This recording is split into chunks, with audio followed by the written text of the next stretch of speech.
شام کے سائے گہرے ہوتے ہی اس وقت مجھے ایک عجیب سی بے چینی ہونا شروع ہو جاتی تھی، اور جیسے جیسے رات ہوتی جاتی ویسے ویسے میرا وجود بے چین ہونے لگتا تھا۔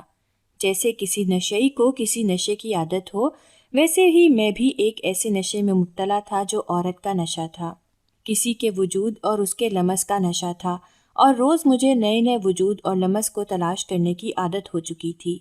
میں ایک نیا وجود دریافت کرتا اور اس کے ساتھ ہر حد پار کر دیتا۔ میرا یہ روز کا معمول بن چکا تھا اور میں اپنی ایسی سرگرمی سے بہت خوش اور مطمئن تھا۔ مجھے اس کام میں بہت مزہ آتا تھا۔ نہ جانے کیا بات تھی، میں جیسے ایک نشے کی طرح اس بات کا عادی ہو چکا تھا، اور عورت کا وجود میرے لیے بے حد اہم ہو چکا تھا، اور میں روز ایک نئی عورت کے ساتھ رات گزارتا اور یہ پل میرے لیے بڑے خوش آئند اور رنگین ہوتے۔ میں اس وقت بھی اپنی گاڑی میں ایک نئی تلاش کے لیے پرانی منزل کی طرف جا رہا تھا۔ اس وقت میں اندرون لاہور کے اندر موجود مشہور زلیخا بائی کے کوٹھے پر جا رہا تھا، کیونکہ وہاں پر بڑی مشہور اور خوبصورت عورتیں ہوتی ہیں۔ ان عورتوں کے حسن پر ایک دنیا فدا ہوتی ہے، اور میں خود بھی کئی بار وہاں پر جا چکا تھا، اسی لیے آج دوبارہ جا رہا تھا، کیونکہ مجھے معلوم تھا کہ میرا گوہر مقصود مجھے وہیں پر ملے گا۔ مجھے جس طرح کی عورت چاہیے ہوتی ہے وہ مجھے وہیں سے ملے گی۔ اسی لیے میں ایک ترنگ میں اپنی گاڑی چلاتا ہوا تیز میوزک آن کرتا ہوا سڑکوں پر رواں دواں تھا۔ کچھ ہی دیر میں زلیخا بائی کے کوٹھے پر پہنچ جاتا، لیکن اس سے پہلے ہی اچانک رات کے اس پہر مجھے سڑک کے کنارے ایک لڑکی کھڑی دکھائی دی، جس نے لفٹ کا اشارہ دیا۔ اس لڑکی نے نقاب اوڑھ رکھا تھا اور آنکھوں سے وہ کافی گھبرائی ہوئی دکھائی دے رہی تھی۔ میں نے بے ساختہ بریک پر پیر لگایا اور گاڑی روک دی۔ جب گاڑی کا شیشہ کھولا تو وہ لڑکی شیشے سے بولی، مجھے مدد کی ضرورت ہے، مجھے تھوڑا آگے تک لفٹ دے دیں، میں آگے کہیں بھی اتر جاؤں گی، میری عزت اور جان خطرے میں ہے، خدا کا واسطہ ہے، میری مدد کیجیے۔ اس لڑکی کی آواز بہت گھبرائی ہوئی تھی اور اس کی بے حد خوبصورت آواز تھی۔ اس کی آنکھیں بھی بے حد خوبصورت تھیں، لیکن ان آنکھوں میں ایک انجانا سا خوف نظر آ رہا تھا، یوں جیسے وہ کسی چیز سے بہت زیادہ خوفزدہ ہو۔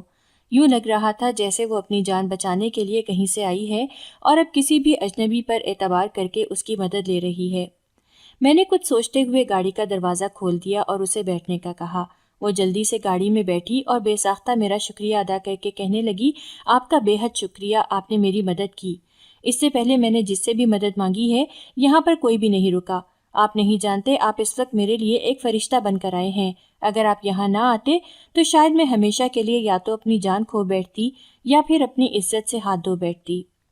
اس لڑکی نے مشکور انداز میں مجھ سے کہا تو میں نے آہستہ سے سر ہلا دیا، لیکن سچ تو یہ تھا کہ میں نے جب سے اس کی آنکھوں میں دیکھا تھا، اس کی آنکھوں کی معصومیت اور خوبصورتی مجھے اپنی طرف کھینچ رہی تھی، اور میں جو اپنے ایک نئے شکار کی تلاش میں نکلا تھا، اب مجھے اندازہ ہو رہا تھا کہ آج کی رات میری اس لڑکی کے ساتھ ہی رنگین ہونے والی ہے۔ اس لیے میں نے ذہن میں ایک منصوبہ بنانا شروع کر دیا، اور تبھی ایک لمحے کے لیے میرے دل میں خیال آیا، اور میں نے اسی پر اپنا عملی جامہ پہنانے کا سوچ لیا۔ تبھی سامنے سے نظر آنے والے میڈیکل سٹور کو دیکھ کر میں نے اس لڑکی سے کہا، اگر آپ برا نہ منائیں تو سامنے مجھے کچھ دوائیاں لینی ہیں۔ میں خود دوائیاں لینے ہی گھر سے نکلا تھا، امی بیمار ہیں اور انہیں کافی ضرورت ہے۔ اگر آپ برا نہ منائیں تو میں ابھی دوائیاں لے آؤں، پھر آپ جہاں کہیں گی میں آپ کو اتار دوں گا۔ میں نے بڑی شائستہ طریقے سے اس لڑکی سے کہا تو وہ فوراً بولی، جی آپ دوائیاں لے آئیں، اور مجھے اس سے اگلے اسٹاپ پر اتار دیجیے گا، میں وہاں سے بس لے کر گھر چلی جاؤں گی۔ اس لڑکی کے کہنے پر میں نے آہستہ آہستہ سر ہلا دیا اور گاڑی ایک طرف روک کر اسے لاک کرتا ہوا سیدھا میڈیکل سٹور پر گیا۔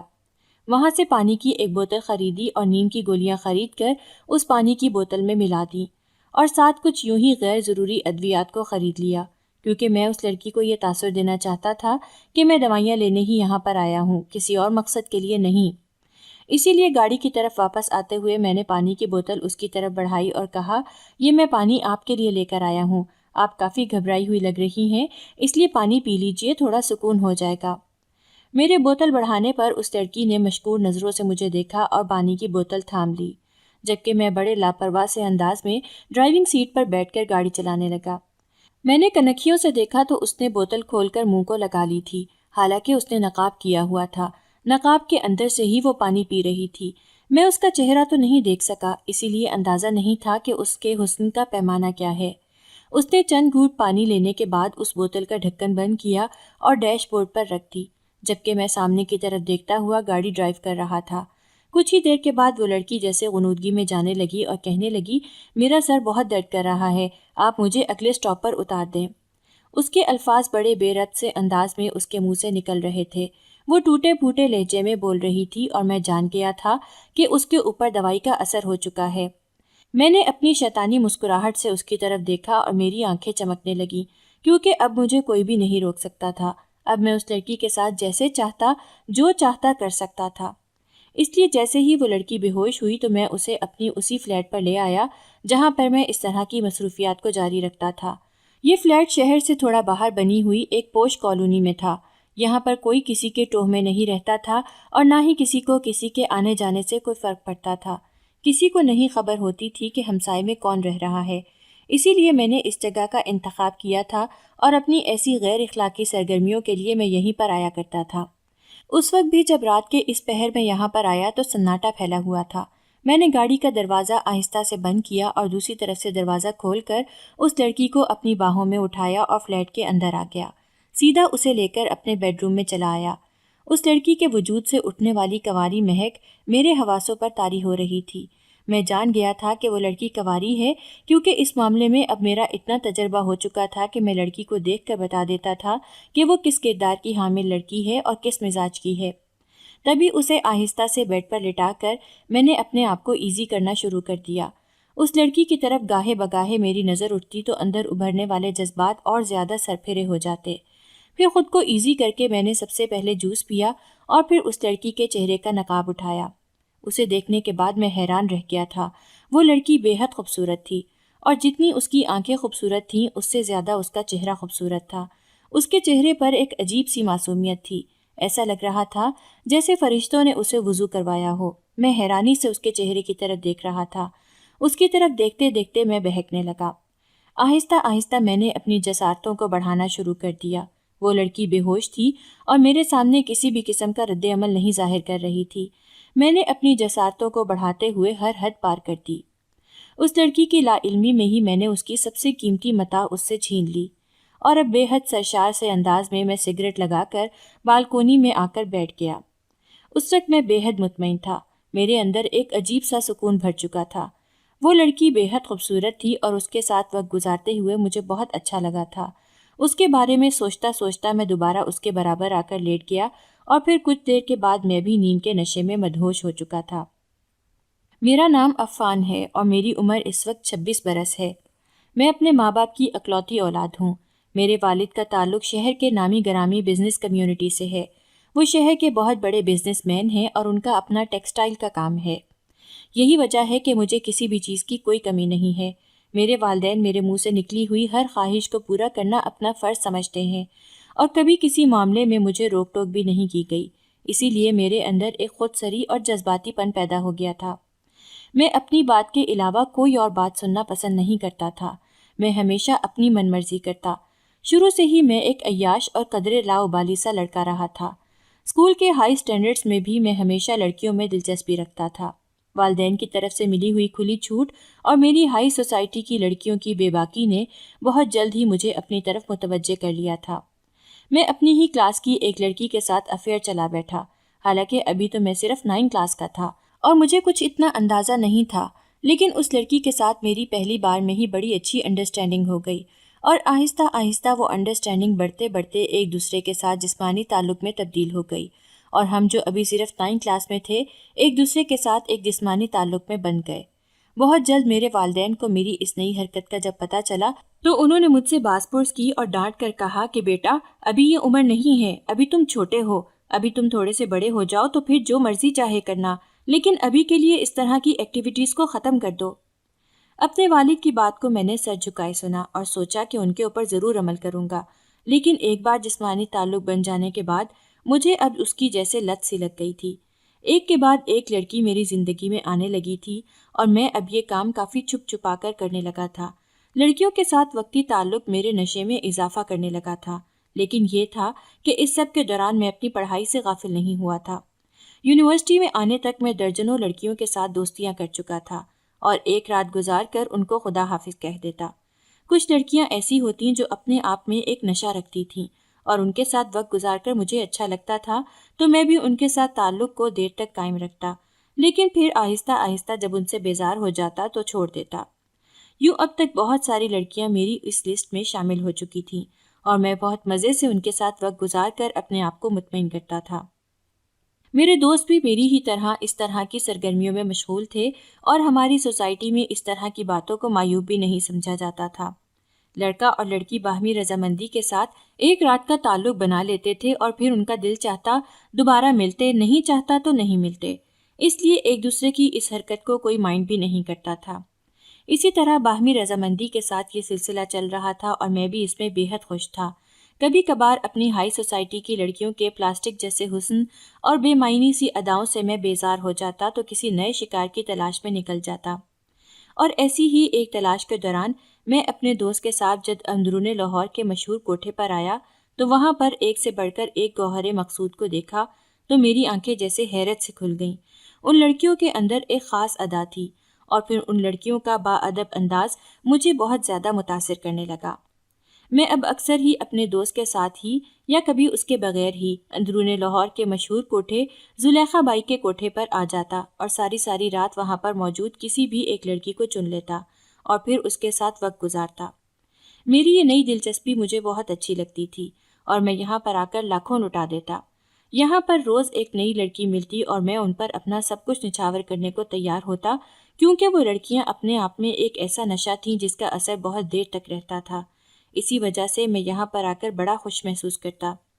پہلے تو محفل کو انجوائے کرتا اور پھر اس کے بعد اپنی ہی مرضی کی کسی لڑکی کی من مانی قیمت لگا کر اسے ایک رات کے لیے حاصل کر لیتا، اور ان لڑکیوں کے ساتھ گزاری وہ رات مجھے کئی راتوں تک سرشار رکھتی تھی، اور پھر جب میرا نشہ ٹوٹنے لگتا تو میں دوبارہ اس کوٹھے پر آ جاتا۔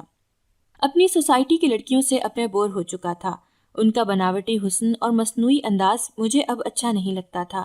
یہی وجہ تھی کہ میں نے اب اپنے ارد گرد ایسے ہی وسائل ڈھونڈنا شروع کر دیے جہاں پر نت نئی لڑکیوں سے میری ملاقات ہو اور میں ان کی محبت کا ذائقہ چکھ سکوں۔ میرے والدین نے چونکہ مجھے ہر طرح کی آزادی دے رکھی تھی، کبھی روک ٹوک نہیں تھی، کسی بات میں پوچھ گچھ نہیں تھی، اسی لیے میں بھی اپنے ہر معاملے میں آزاد تھا۔ حالانکہ اب میں 25 برس کا ہو چکا تھا اور میرے والدین اب میری شادی کرنا چاہتے تھے، لیکن میں نے انہیں صاف صاف منع کر دیا تھا، کیونکہ میں ابھی ایسی کسی بھی ذمہ داری کو اٹھانے کے قابل نہیں تھا اور نہ ہی میں ایسی کوئی ذمہ داری اٹھانا چاہتا تھا۔ اسی لیے اپنے پاپا سے شادی کی بات کرنے پر میں نے انہیں صاف صاف منع کر دیا اور کہا، پاپا میں ابھی یہ شادی نہیں کر سکتا کیونکہ مجھے ابھی ذمہ داری اٹھانے سے گھبراہٹ ہوتی ہے، مجھے ابھی کچھ سال اور انجوائے کرنے دیں، پھر شادی بھی کر لیں گے۔ میں نے لاپرواہی سے پاپا سے کہا تو وہ کہنے لگے کہ میں بھی تمہاری طرح شادی کی ذمہ داریوں سے گھبراتا تھا، لیکن پھر جب میری شادی ہوئی تو میں نے محسوس کیا کہ یہ تو بہت خوبصورت رشتہ ہے اور اس میں ایک الگ ہی مزہ ہے۔ پھر جب تم پیدا ہوئے تو تم سے بڑھ کر مجھے کوئی بھی عزیز نہیں تھا، تمہاری صورت میں ایک بیٹا مل جانا میرے لیے ایک بہت بڑی نعمت تھا، اسی لیے میں آج تک اس بات پر شکر گزار ہوں کہ میں نے اپنے والدین کی بات مان کر شادی کر لی، کیونکہ شادی کے نتیجے میں مجھے تم جیسا بیٹا ملا اور میں اس بات پر بے حد خوش ہوں۔ میرے پاپا نے جب فخر بھری نگاہوں سے میری طرف دیکھتے ہوئے میرے کندھے پر ہاتھ رکھا تو ایک لمحے کے لیے شرمندگی کی ایک لہر میرے دل میں اٹھی، کیونکہ میں ان کے اعتماد کا غلط طریقے سے استعمال کر رہا تھا، ان کے بھروسے کا غلط استعمال کر رہا تھا۔ لیکن پھر خود پر قابو پاتے ہوئے میں بھی مسکرا دیا اور پاپا کے ہاتھ پر ہاتھ رکھتے ہوئے کہا، پاپا آپ بالکل بے فکر ہو جائیں، میں جلد ہی شادی کے لیے خود کو ذہنی طور پر تیار کر لوں گا۔ ابھی تو مجھے اس لحاظ سے کوئی لڑکی پسند نہیں ہے، لیکن جیسے ہی کوئی اچھی لگے گی تو میں آپ کو ضرور بتاؤں گا۔ یہ کہتے ہوئے میں اٹھ کھڑا ہوا، لیکن سچ تو یہ تھا کہ میرا ابھی شادی کرنے کا کوئی ارادہ نہیں تھا۔ میں ابھی اپنی آزاد زندگی کو انجوائے کرنا چاہتا تھا اور اسی میں بے حد خوش تھا۔ میرے والدین کی شہر میں مختلف جگہوں پر بہت ساری پراپرٹی تھی، اس کے علاوہ بھی ملک کے مختلف شہروں میں جگہ جگہ پر ان کے گھر تھے۔ اب میں اس چیز کا خوب فائدہ اٹھاتا۔ جب بھی کسی شہر میں جانا ہوتا تو پہلے سے ہی میرے لیے وہاں پر ایک لڑکی کا انتظام کر دیا جاتا تھا۔ اپنے شہر میں بھی جب میں نے ایسی کسی ایکٹیویٹی کو اپنانا ہوتا تو میں شہر سے باہر اپنے ایک مخصوص فلیٹ پر چلا آتا۔ یہ فلیٹ میں نے اسی مقصد کے لیے رکھا ہوا تھا۔ یہ ایک کمرے کا اسٹوڈیو اپارٹمنٹ تھا اور بے حد خوبصورت تھا۔ میں یہاں پر اکثر 2 دن آ کر سکون محسوس کرتا اور اس طرح کسی نہ کسی لڑکی کو وقتی طور پر اپنے ساتھ شامل کر لیتا اور پھر اس کے ساتھ گزرے ہوئے لمحات مجھے بہت خوش اور مطمئن کرتے۔ یہی وجہ تھی کہ میں اپنی اس عیاشی بھری زندگی سے بہت زیادہ خوش تھا۔ میں نے کبھی سوچا نہیں تھا کہ میری زندگی میں ایک ایسا موڑ آئے گا جب مجھے اپنی اسی زندگی پر افسوس ہونے لگے گا اور میں ایک ایسے پچھتاوے کا شکار ہو جاؤں گا کہ پھر اپنی باقی ماندہ زندگی میں کبھی اس پچھتاوے سے نکل نہیں سکوں گا۔ اگر اس بات کا مجھے ذرا سا بھی اندازہ ہوتا تو شاید میں کبھی ایسا نہ کرتا، میں کبھی اپنی زندگی کو اتنا زیادہ عیاش نہ بناتا، کبھی خود کو اتنا زیادہ گناہ میں مگن نہ کرتا۔ اس رات بھی میں اپنی ضرورت پوری کرنے کے لیے گاڑی بھگا کر لے جا رہا تھا۔ مجھے اندرون لاہور کی طرف جانا تھا اور میں اس وقت بڑی ترنگ میں تھا۔ ایک انجانا سا نشہ مجھے اپنے وجود میں محسوس ہو رہا تھا اور ایک سرشاری کی کیفیت تھی جو میرے دماغ کو مسرور کیے دے رہی تھی۔ تبھی اس لڑکی کا اچانک لفٹ مانگنا اور پھر میرا اس پر نیت کا خراب ہو جانا، ایک دم سے جیسے وہ سب کچھ ہو گیا، اور بنا سوچے سمجھے میں نے اس لڑکی کو نیند کی دوائی دے کر اسے اپنے فلیٹ پر لے آیا۔ میں نے سوچا بھی نہیں تھا کہ اگلی صبح مجھے ایک ایسا منظر دیکھنے کو ملے گا جو میرے پیروں تلے سے زمین نکال دینے کے لیے کافی ہوگا۔ اس لڑکی کے ساتھ اپنی مرضی کا وقت گزار کر جب صبح سو کر اٹھا تو تب تک وہ وہاں سے جا چکی تھی۔ ایک لمحے کے لیے مجھے عجیب سا خیال آیا، میں نے اپنے گھر میں اچھی طرح دیکھا، وہ وہاں پر نہیں تھی، وہاں سے چلی گئی تھی، اور تبھی میری نظر سائڈ ٹیبل پر پڑے ہوئے گلاس کے نیچے ایک کاغذ پر پڑی۔ وہ کاغذ دیکھ کر میں چونک سا گیا کیونکہ وہ ایک خط تھا اور وہ خط اسی لڑکی کی جانب سے لکھا گیا تھا۔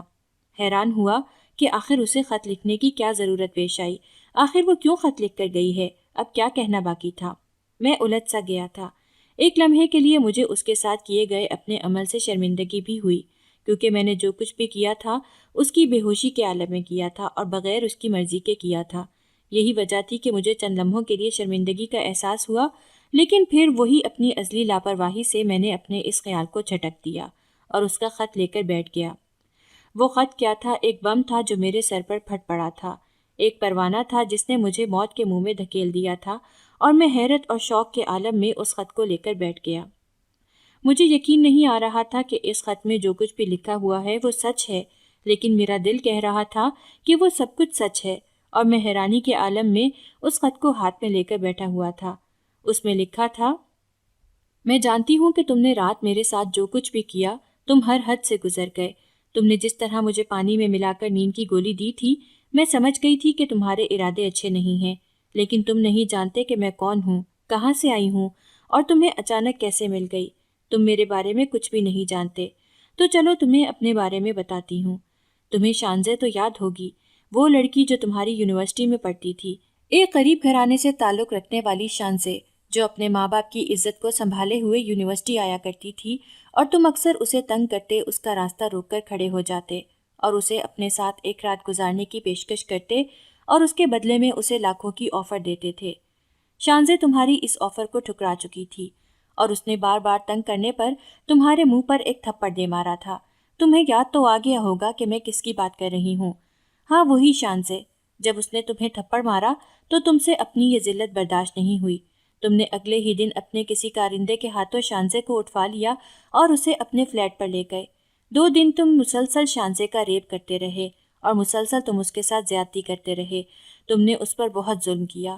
اس نے تمہاری کتنی منتیں کی تھیں، تمہیں کتنا روکا تھا، تمہیں کتنا منع کیا تھا، لیکن تمہیں اس کے اوپر ایک لمحے کے لیے بھی ترس نہیں آیا، اور نہ ہی تم نے اس کی ایک بھی سنی اور اس کا استعمال کر کے اسے چھوڑ دیا۔ شانزے جو ایک عزت دار گھرانے کی ایک عزت دار لڑکی تھی، وہ یہ ذلت برداشت نہیں کر پائی۔ وہ گھر کیسے جا سکتی تھی؟ کیونکہ وہ جانتی تھی اس جیسے گھرانے میں اس طرح جب جوان لڑکی گھر سے 2 دن باہر رہے تو کس طرح کی باتیں بنتی ہیں اور کس طرح پھر اسے ذلت کے گڑھے میں دھکیل دیا جاتا ہے۔ کوئی بھی شانزے کی سچائی پر یقین نہیں کرتا، اسی لیے شانزے نے اپنے لیے ایک ایسا فیصلہ کیا جو شاید وہ عام حالات میں کبھی نہ کرتی۔ شانزے نے خاموشی سے موت کو اپنے گلے لگا لیا، لیکن جانے سے پہلے وہ مجھے اپنے بارے میں سب کچھ بتا گئی تھی۔ میں اس کی چھوٹی بہن ہوں اور اس دن سے ایک ایسے موقع کی تلاش میں تھی کہ میں کس طرح تم سے اپنا بدلہ لے سکوں اور اپنی بہن کی ذلت بھری موت کا انتقام تم سے لے سکوں، اور جلد ہی قدرت کی طرف سے مجھے اس کا موقع مل گیا۔ جب مستقل میرے بیمار رہنے پر میرے ٹیسٹ ہوئے تو پتہ چلا کہ مجھے ایڈز ہے۔ میں کوئی غلط لڑکی نہیں ہوں، نہ ہی کبھی کسی کے ساتھ جسمانی تعلق رکھا ہے۔ نہ جانے کون سے ہسپتال میں علاج کے دوران مجھے کوئی ایسا ٹیکہ لگا یا کسی کا استعمال شدہ سرنج میرے اوپر استعمال کیا گیا جس کی بدولت میں اس بیماری کا شکار ہو گئی۔ جب تک میں اس بیماری کے بارے میں جان سکی تب تک بہت دیر ہو چکی تھی۔ میں کسی کو اپنی سچائی بھی نہیں بتا پا رہی تھی۔ لوگ یہی سمجھ رہے تھے کہ میں ایک غلط لڑکی تھی، اسی لیے میں نے مجبوراً اپنا گھر چھوڑ دیا اور ہاسٹل میں رہنے لگی۔ میں نوکری کر کے اپنا گزارا کر رہی تھی، تب میں نے ایک دن تمہیں ایک لڑکی کے ساتھ ایک ہوٹل سے نکلتے ہوئے دیکھا تو مجھے اپنی بہن شانزے یاد آ گئی، اور پھر میں نے سوچ لیا تھا کہ میں تم سے بدلہ لے کر ضرور رہوں گی۔ بدلہ لینے کا یہ انوکھا طریقہ تبھی میرے دماغ میں آیا تھا، اسی لیے میں نے تمہارے بارے میں معلومات اکٹھی کرنی شروع کر دی، اور پھر جلد ہی مجھے پتہ چل گیا کہ تم ہر دوسرے تیسرے دن کوٹھے پر جاتے ہو اور وہاں پر لڑکیوں کے ساتھ اپنی رات رنگین کرتے ہو۔ اسی لیے میں نے ایک دن سوچے سمجھے منصوبے کے تحت تمہارے راستے میں آ کھڑی ہوئی، اور میری توقع کے عین مطابق تم نے مجھے اکیلا دیکھ کر لفٹ بھی دے دی اور مجھے حاصل کرنے کے لیے نشہ آور دوا بھی کھلا دی۔ میں سب کچھ جانتے بوجھتے جان بوجھ کر تمہارے جال میں پھنستی چلی جا رہی تھی، کیونکہ میں تمہیں ایک ایسی چوٹ پہنچانا چاہتی تھی جسے تم ساری زندگی یاد رکھو گے۔ اب میں اپنے مقصد میں کامیاب ہو چکی ہوں، تم بھی میری طرح بہت جلد ایڈز کا شکار ہو جاؤ گے۔ تم نے اپنی مرضی پوری کر لی، اپنی طلب کو پورا کر لیا۔ اب تم جب اس بیماری کا شکار ہوگے اور پل پل موت کی بھیک مانگو گے تب میرے دل کو چین آئے گا، کیونکہ میرے دل سے آج تک شانزے کا وہ بے بس چہرہ اور اس کے وہ آنسو بھرے الفاظ نہیں نکل سکے تھے۔ میں اس دن سکون سے سوؤں گی جس دن تم ذلت بھری موت کا شکار ہو جاؤ گے، اور میں جانتی ہوں کہ وہ دن اب دور نہیں۔ وہ خط نہیں تھا، موت کا ایک پروانہ تھا جس نے مجھے اندر تک ہلا کر رکھ دیا تھا۔ میں سوچ بھی نہیں سکتا تھا کہ کوئی اپنے انتقام میں اس حد تک آگے بڑھ جائے گا۔ میں اس بیماری کا شکار نہیں ہونا چاہتا تھا۔ میں اپنا سر پیٹ رہا تھا، اپنے بال نوچ رہا تھا۔ میں ابھی مرنا نہیں چاہتا تھا، اس لیے فوراً جلدی سے اپنے کپڑے تبدیل کیے اور اس فلیٹ سے نکل آیا۔ میرا رخ ہسپتال کی طرف تھا۔ میں سیدھا شہر کے ایک جانے مانے ہسپتال کے ایک بڑے اسپیشلسٹ کے روم میں بیٹھا ہوا تھا اور اس سے ایڈز کے بارے میں ساری معلومات حاصل کر رہا تھا اور اس سے بچنے کے طریقے کے بارے میں بھی دریافت کیا، لیکن کہیں نہ کہیں اب میرا دل ڈوب رہا تھا۔ مجھے ایسا لگ رہا تھا جیسے میں اب اس کا شکار ہو کر رہوں گا۔ میں بہت وہمی ہو رہا تھا۔ ذرا سا نزلہ زکام یا تھوڑا سا بخار بھی مجھے بے چین کر دیتا تھا۔ کچھ دن اسی طرح گزر گئے تھے۔ میں نے اس دن کے بعد سے کسی لڑکی کو ہاتھ تک نہیں لگایا تھا۔ آہستہ آہستہ کر کے میرے دل سے اب یہ وہم نکلتا جا رہا تھا، لیکن ایک ڈر اب بھی دل میں موجود تھا، اور میں سمجھ نہیں پا رہا تھا کہ کیسے اس ڈر کو ختم کروں اور اپنے دل سے نکال دوں۔ میں نہیں جانتا تھا کہ آگے کیا ہوگا۔ میں واقعی اس بیماری کا شکار ہوں گا یا پھر یہ صرف میرا وہم اور ڈر بن کر رہ جائے گا۔ اس بات کو گزرے ہوئے اب 1 مہینے سے زیادہ ہو گیا تھا جب ایک دن میں صبح سو کر اٹھا تو اپنے جسم میں بے حد کمزوری محسوس کر رہا تھا، اور اس وقت مجھے بخار کی حرارت بھی محسوس ہو رہی تھی۔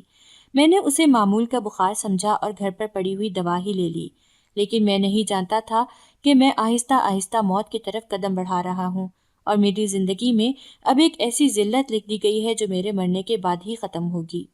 دوا لینے کے باوجود نہ تو میرا بخار کم ہو رہا تھا اور نہ ہی میرے جسم کا درد کم ہو رہا تھا۔ میں اپنے آپ میں بے حد کمزوری محسوس کر رہا تھا، اور اس وقت مجھے یوں محسوس ہو رہا تھا کہ جیسے میں بالکل بے جان ہوں، میرے جسم کے اندر جان باقی نہیں ہے۔ میں سارا دن کمرے میں نڈھال پڑا رہا۔ ماما اور پاپا گھر پر نہیں تھے، شاید وہ کہیں گئے ہوئے تھے۔ اس وقت میرے پاس کوئی بھی نہیں تھا، اور میں اپنے بارے میں، اپنی اس بے بسی کے بارے میں سوچتا ہوا آنکھوں سے بے آواز آنسو بہا رہا تھا۔ مجھے سمجھ نہیں آ رہی تھی کہ اب میں کیا کروں۔ تبھی ہمت کر کے شام کو اٹھا اور فریش ہو کر میں باہر نکل آیا اور ڈرائیور کے ساتھ ہسپتال چلا آیا۔ میں اسی ڈاکٹر کے پاس آیا تھا جس سے میں نے ایڈز کے بارے میں معلومات لی تھی۔ میں جب وہاں پر پہنچا تو ڈاکٹر نے میری حالت دیکھتے ہوئے پہلے تو مجھے داخل کر لیا اور پھر کچھ ٹیسٹ کرنے شروع کر دیے، اور میری جان تب تک سولی پر لٹکی رہی تھی۔ میری آنکھوں کے آگے بار بار اس لڑکی کا چہرہ آ رہا تھا، اور میرا بس نہیں چل رہا تھا کہ وہ میرے سامنے آ جائے اور میں اسے اپنے ہاتھوں سے مار دوں۔ میں شدید بے بسی محسوس کر رہا تھا۔ میرے سارے ٹیسٹ ہو چکے تھے، اب بس ان کی رپورٹس کا انتظار تھا۔ ڈاکٹر سے کہہ کر میں گھر واپس آ گیا تھا کیونکہ میں ہسپتال رکنا نہیں چاہتا تھا، لیکن ڈاکٹر نے مجھے کافی ہدایات دیں اور ان پر عمل کرنے کے لیے کہا۔ میں ان کی باتوں کو بے دلی سے سنتا رہا۔ دوائیوں کی ایک لمبی فہرست تھی جو ڈاکٹر نے مجھے تھما دی تھی، لیکن میرا دل ابھی وہ دوائیاں استعمال کرنے کو بھی نہیں چاہ رہا تھا۔ گھر آیا تو ماما پاپا ابھی تک نہیں آئے ہوئے تھے، اسی لیے میں خاموشی سے اپنے کمرے میں آ کر لیٹ گیا۔ سمجھ نہیں آ رہی تھی کہ اب اگلے دن کیا ہوگا، کیونکہ جب تک میرے ٹیسٹ کی رپورٹ نہیں آ جاتی تب تک میں اسی طرح ہی پریشان رہتا اور سولی پر لٹکا رہتا۔ وہ رات بھی بہت بے چین گزری تھی۔ مجھے بار بار کھانسی ہو رہی تھی اور چہرہ بے حد نقاہت زدہ محسوس ہو رہا تھا۔ بخار کی وجہ سے میرے ہاتھوں پیروں سے جان نکلے جا رہی تھی، اور میں اس وقت کمزوری کے باعث ہل بھی نہیں پا رہا تھا۔ خدا خدا کر کے وہ رات گزر گئی اور اگلے دن دوپہر کے وقت میں دوبارہ ہسپتال چلا آیا۔ ماما پاپا کو ابھی تک اس ساری صورتحال کے بارے میں کچھ علم نہیں تھا، کیونکہ رات کو وہ لوگ آئے نہیں تھے، اور جب تک وہ لوگ آئے تھے وہ یہی سمجھے کہ میں سو چکا ہوں، اور صبح بھی میرے اٹھنے سے پہلے ہی وہ لوگ جا چکے تھے۔ میں بڑے دھڑکتے ہوئے دل کے ساتھ ڈاکٹر کے کمرے میں داخل ہوا۔ ڈاکٹر نے بڑی سنجیدگی سے میرے سلام کا جواب دیا اور مجھے بیٹھنے کا کہا۔ تبھی میری رپورٹس کو دیکھتے ہوئے ڈاکٹر کہنے لگے، آپ کے ساتھ کوئی اور بھی ہے؟ کوئی آپ کا عزیز، ماں باپ، بہن بھائی، بیوی یا پھر کوئی رشتہ دار؟ میں نے ڈاکٹر کی بات سن کر نفی میں سر ہلا دیا اور کہا، نہیں، میں اکیلا ہی آیا ہوں، آپ مجھے بتائیں کیا مسئلہ ہے، میں سن رہا ہوں۔ میں نے سنجیدگی سے ڈاکٹر کو جواب دیا تو ڈاکٹر نے کچھ لمحے میری رپورٹس کا جائزہ لینے کے بعد اپنی اینک کو اتار کر سائڈ پر رکھا اور کہنے لگے، دیکھیے مسٹر عفان، میں نے آپ کی ساری رپورٹس کا معائنہ کیا ہے۔ آپ کے جتنے بھی ٹیسٹ ہوئے ہیں ان کے مطابق آپ کو جو بیماری لاحق ہوئی ہے وہ ایڈز ہے، اور یہ بھی ابتدائی سٹیج ہے، لیکن اگر اس کا مناسب علاج نہ ہوا تو یہ چند دنوں میں بہت زیادہ بڑھ جائے گی۔ لیکن چونکہ آپ جانتے ہیں کہ ایڈز کا بھی علاج دریافت نہیں ہوا ہے، ہم صرف آپ کو چند دوائیاں ہی دے سکتے ہیں جو آپ کے درد کو کم کر سکیں، جو آپ کو پرسکون رکھ سکیں۔ ڈاکٹر کے منہ سے نکلنے والے الفاظ میرے سر پر ایک بم بن کر پھوٹے تھے، اور میں حیرت سے ہکا بکا انہیں دیکھتا رہ گیا تھا۔ ڈاکٹر صاحب، یہ آپ کیا کہہ رہے ہیں؟ کیا واقعی میں اس بیماری کا شکار ہو گیا ہوں؟ میں نے ڈاکٹر سے بے یقینی بھرے انداز میں سوال کیا تو ڈاکٹر صاحب کہنے لگے، بالکل ایسا ہی ہے، یہ رپورٹس تو کم سے کم یہی کہہ رہی ہیں، لیکن ابھی آپ اسے حتمی مت سمجھیں، ہم مزید کچھ ٹیسٹ کریں گے اور اس کے بعد ہی ہم آپ کو اس بارے میں صحیح طریقے سے گائیڈ کر سکیں گے۔ ڈاکٹر صاحب نے مجھے کچھ مزید ٹیسٹوں کے لیے لیب کی طرف بھیج دیا اور میں ایک روبوٹ کی طرح وہاں تک چلا آیا۔ اپنی پچھلی پوری زندگی میری نگاہوں کے سامنے گھوم رہی تھی۔ میں اس وقت اپنے آپ سے بے انتہا شرمندگی محسوس کر رہا تھا۔ مجھے سمجھ نہیں آ رہی تھی کہ میں اپنے ماں باپ سے کس طرح اس بیماری کا حال بیان کروں گا، کیسے انہیں بتاؤں گا، کس طرح اپنے کالے کرتوتوں کا اعتراف کروں گا۔ میرے سامنے ہر وہ لڑکی آ رہی تھی جس کا میں نے ناجائز استعمال کیا اور جس کو میں نے پیسوں کے عوض خریدا۔ میں اس وقت ایک ایسی کیفیت میں تھا جہاں پر خود احتسابی کا عمل شروع ہو چکا تھا۔ مزید کچھ ٹیسٹ کروانے کے بعد میں گھر واپس آ چکا تھا، اور اتنے سے ہی عمل نے مجھے بے انتہا نڈھال کر دیا تھا، اور میں اس وقت اپنے آپ میں بہت کمزوری محسوس کر رہا تھا۔ گھر آتے ہی میں نے ملازم سے کہہ کر فریش جوس نکلوایا۔ اس کا ایک گھونٹ لینے کی دیر تھی کہ مجھے الٹی شروع ہو گئی۔ میں بھاگا ہوا واش روم کی طرف گیا۔ الٹیاں کر کر کے میں اور نڈھال ہو گیا تھا، اور اسی طرح اپنے بستر پر گر سا گیا۔ ان 2 دنوں نے ہی مجھے اندر سے نچوڑ کر رکھ دیا تھا، اور میں اپنے آپ کو مردہ تصور کرنے لگا تھا۔ وہ سارے دوست یار ان 2-3 دن میں نہ جانے کہاں غائب تھے، نہ تو کسی نے مجھ سے رابطہ کیا اور نہ ہی مجھ سے ملنے کے لیے آیا۔ یہاں تک کہ میرے ماں باپ کو بھی خبر نہیں تھی کہ میں کس تکلیف سے گزر رہا ہوں۔ اتنی اذیت بھری زندگی کا تو میں نے سوچا بھی نہیں تھا۔ میں نے بے شک بہت غلط کیا، بہت ساری لڑکیوں کا ناجائز فائدہ اٹھایا، ان کے ساتھ غلط کر کے انہیں استعمال کر کے ایسے پھینک دیا جیسے وہ کوئی کاغذ کا ٹکڑا ہوں۔ میں اپنے آپ میں بے حد بے بسی محسوس کر رہا تھا اور سمجھ نہیں پا رہا تھا کہ میں کیا کروں، اور تبھی میں نے اس اذیت بھری زندگی اور اس تکلیف سے نکلنے کا ایک ایسا راستہ اختیار کرنے کا سوچا جو شاید عام حالات میں کبھی نہ کرتا۔ میں نے اس فیصلے پر مہر لگا دی اور پھر عمل کرنے کا سوچ لیا۔ اسی شام میں نے نیند کی بے انتہا گولیاں کھا لیں اور اپنے ماں باپ کے نام ایک خط چھوڑ کر گیا۔ انہیں میں نے اپنی بیماری کے بارے میں سب کچھ بتا دیا، اور جس طرح میں ایک گناہوں بھری اور ذلت بھری زندگی گزار رہا تھا میں نے اس کے بارے میں انہیں سب کچھ بتا دیا۔ اپنے گناہوں کا اعتراف کرتے بار بار میری آنکھوں سے آنسو بہہ رہے تھے، اور پھر اس بیماری کے بارے میں انہیں بتاتے ہوئے مجھے اپنے دل میں بے حد شرمندگی محسوس ہو رہی تھی۔ آخر میں نے انہیں لکھا کہ آپ نے بطور والدین میری پرورش بہت اچھے انداز میں کی، مجھے کبھی کسی چیز کی کمی محسوس ہونے نہیں دی، لیکن میں ایک اچھا بیٹا ثابت نہ ہو سکا جو فرما بردار ہو اور جو ایک آئیڈیل بیٹا ہو۔ میں نے اپنی زندگی کو عیاشی کا ذریعہ سمجھا، آپ لوگوں کی دولت کا غلط استعمال کیا، آپ لوگوں کے بھروسے اور اعتماد کو غلط استعمال کر کے لوگوں کی بیٹیوں کی زندگیاں اجاڑ دیں۔ نہ جانے کتنی لڑکیاں اب تک میری اس ہوس کا شکار ہو چکی ہیں، میں خود بھی نہیں جانتا، اور کتنی ہی ایسی پیشہ ور لڑکیاں ہیں میں انہیں استعمال کر چکا ہوں، اور اسی باعث میں اس ذلت بھری بیماری کا شکار ہوا ہوں۔ اب میں جانتا ہوں کہ میں کبھی صحت یاب نہیں ہو سکتا، اسی لیے میں نے موت کو گلے لگانے کا فیصلہ کر لیا ہے، اور اب میں موت کو گلے لگا کر اس دنیا سے بہت دور جا رہا ہوں، کیونکہ میں اپنی ذلت میں اب آپ کو شامل نہیں کرنا چاہتا۔ میں نہیں چاہتا کہ مجھے پل پل مرتا دیکھ کر آپ لوگ بھی پل پل اندر سے ختم ہوتے جائیں۔ آپ لوگوں کی محبت اور بے انتہا پیار نے مجھے یہ فیصلہ کرنے پر مجبور کیا ہے۔ میں آپ کی نظروں میں بے شک گر جاؤں، لیکن آپ کے چہرے پر اپنے لیے نفرت نہیں دیکھ سکتا، اسی لیے میں موت کو گلے لگا رہا ہوں۔ ہو سکے تو مجھے معاف کر دیجیے گا، میں ایک اچھا بیٹا نہیں بن سکا۔ میں نے یہ خط ان کے لیے لکھ تو دیا تھا، لیکن یہ خط لکھتے ہوئے میں بے انتہا روتا رہا تھا، کیونکہ اپنی ناکامیوں اور ذلتوں کا اعتراف اپنے ماں باپ کے سامنے کرنا بے حد مشکل ہوتا ہے، اور میں اس مشکل سے گزرتے ہوئے جیسے کسی پلے صراط سے گزرا ہوں۔ جب یہ خط ان کو ملتا تب تک میں ان سے دور چلا جاتا، کیونکہ میں نے پہلے ہی نیند کی گولیاں کھا لی تھیں اور اب اپنے ابدی سفر کی طرف تیاری کر رہا تھا۔ بار بار ان کا چہرہ میری نگاہوں کے سامنے آتا تو میں جیسے اپنے ہی شرمندہ ہو کر رونے لگ جاتا۔ زندگی میں مجھے ایک ایسا سبق ملا تھا جو کبھی بھی ختم ہونے والا نہیں تھا۔ یہ ایک ایسا المیہ تھا جس سے گزر کر میں موت کو گلے لگا چکا تھا، کیونکہ میرے اندر اتنی ہمت نہیں تھی کہ ماں باپ کے چہروں کو دیکھتا، اور جب وہ میری بیماری کے بارے میں جان پاتے تو وہ ایک نئی تکلیف اور اذیت سے گزرتے۔ اسی وجہ سے میں نے اپنی زندگی کا خود خاتمہ کر لیا تھا۔ اب مجھے احساس ہوتا تھا کہ میں نے کس طرح لوگوں کے لیے پریشانیاں کھڑی کی تھیں، کس طرح میں نے لڑکیوں کو استعمال کیا تھا، اور یہ سارا میرے گناہوں کا ہی پھل ہے جو مجھے اب مل رہا ہے، اور میں اس وقت سے گزر کر اب موت کے ابدی سکون کی طرف روانہ ہو چکا ہوں۔ میں نے کبھی نہیں سوچا تھا کہ میں اپنی جان خود اپنے ہاتھوں سے لوں گا، لیکن اب جب میں اس دنیا سے جا رہا ہوں تو ایک کسک سی دل میں باقی ہے کہ میں اپنے ماں باپ کو کوئی خوشی نہیں دے سکا، میں ان کو اپنی طرف سے مطمئن نہیں کر سکا۔ میں نے جتنی بھی زندگی گزاری ہے ان کے لیے پریشانیوں میں ہی اضافہ کیا ہے، اور اب جاتے جاتے بھی انہیں ایک بڑے دکھ سے ہمکنار کر رہا ہوں۔ میں نے اپنے ماں باپ سے معافی مانگ تو لی ہے، لیکن میں نہیں جانتا کہ ان کا رد عمل کیا ہوگا۔ کیا وہ مجھے معاف کر دیں گے؟ کیا وہ میری دی ہوئی اذیتوں کو بھلا دیں گے؟ کیا وہ یہ سمجھ پائیں گے کہ میں نے کیوں ایسا کیا؟ میں نہیں جانتا۔ اب میری آنکھیں بند ہو رہی ہیں اور میں سونا چاہتا ہوں، ڈھیر سارا سو کر سکون محسوس کرنا چاہتا ہوں۔ میں سو رہا ہوں۔